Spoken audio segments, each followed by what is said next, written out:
राम राम। अब हम विष्णु सहस्रनाम के श्लोक 29 की तरफ बढ़ते हैं। पहला चरण भ्रा, भ्र यानी हुआ भ आधा और र पूरा।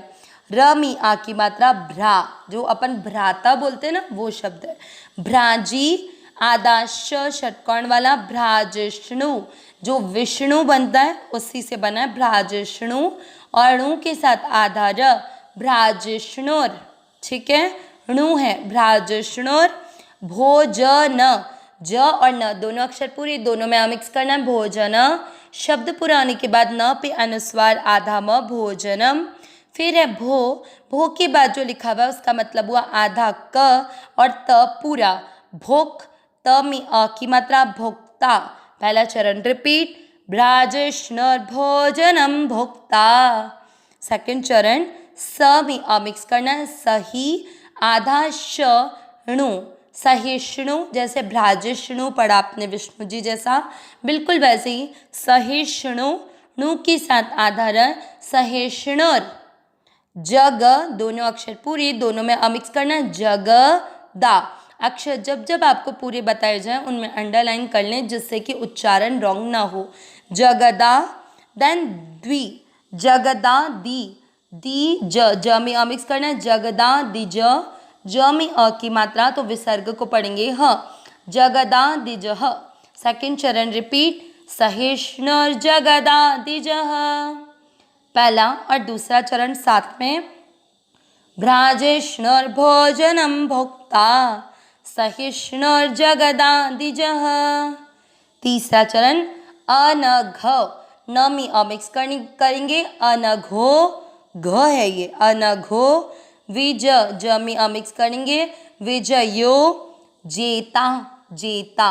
तीसरा चरण रिपीट, अनघो विजयो जेता। चौथा चरण वी के बाद में है आधा श, शंकर जी वाला, और वह है पूरा।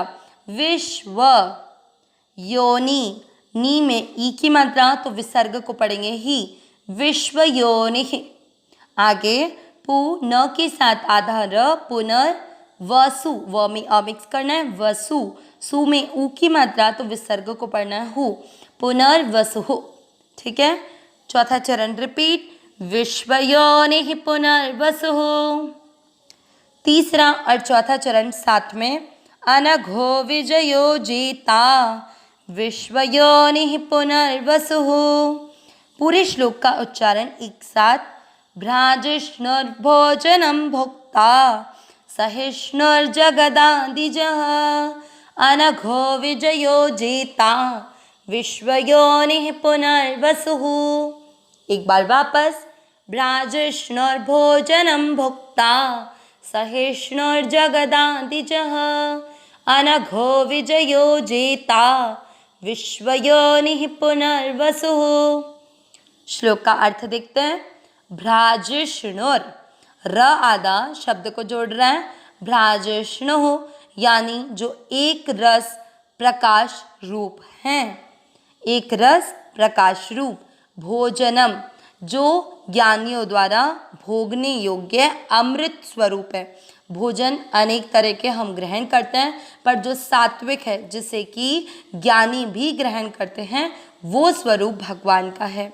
भोक्ता, कई लोग ये सोचते हैं कि जो प्याज लहसुन जो सात्विक में नहीं है वो भी भोजन भोजन है क्योंकि भगवान ने बनाया तो वो खाने के लिए बनाया, लेकिन भगवान यहाँ पर भोजनम में अपने स्वरूप को केवल जो ज्ञानियों के द्वारा भोगा जाता है उसे ही अपने भोजनम के अंदर ले रहे हैं, ज्ञानियों द्वारा भोगने योग्य अमृत स्वरूप।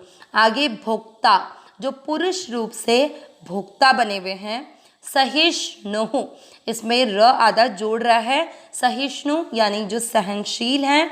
जगदा दिजह, जो जगत आदि और अज, ध्यान देना है इसमें तीन शब्द हैं। जगत यानी संसार, आदि यानी उसके प्रारंभ में, अज यानी जो अजन्मा है, मतलब वो प्रकट हुए हैं। तो पूरा अर्थ अपने आप निकल गया कि जो जगत के आदि में हिरण्य गर्भ रूप से स्वयं उत्पन्न होने वाले हैं। मतलब अज यानी अजन्मा, जिसे हम पहले कल भी देख चुके हैं, जन्म रहित। जो होते हैं वो होते हैं अज। तो भगवान क्योंकि स्वयं उत्पन्न होते हैं, उन्हें किसी को भी जन्म लेने के लिए किसी की आवश्यकता नहीं होती, इसलिए बोला है कि जो जगत के आदि में हिरण्यगर्भ रूप से स्वयं उत्पन्न होने वाले हैं। अनगह यानी जो पाप से रहित हैं। विजयः यानी जो ज्ञान, वैराग्य और ऐश्वर्य इन सभी गुणों से बढ़कर हैं।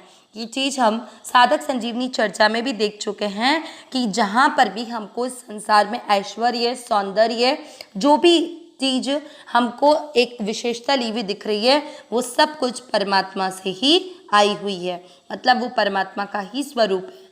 जेता जो स्वभाव से ही संपूर्ण प्राणियों को जीतने वाले हैं। विश्व योनि यानी जो इस संपूर्ण सृष्टि की योनि कौन है, मतलब इस संपूर्ण सृष्टि की उत्पत्ति प्रकृति से होती है, इसलिए यहाँ पर भगवान को विश्व योनि के रूप में बताया है कि जो प्रकृति स्वरूप है, मतलब भगवान पुरुष रूप में भोक्ता भी बनते हैं और प्रकृति स्वरूप में इस संपूर्ण सृष्टि को निर्माण भी करते हैं।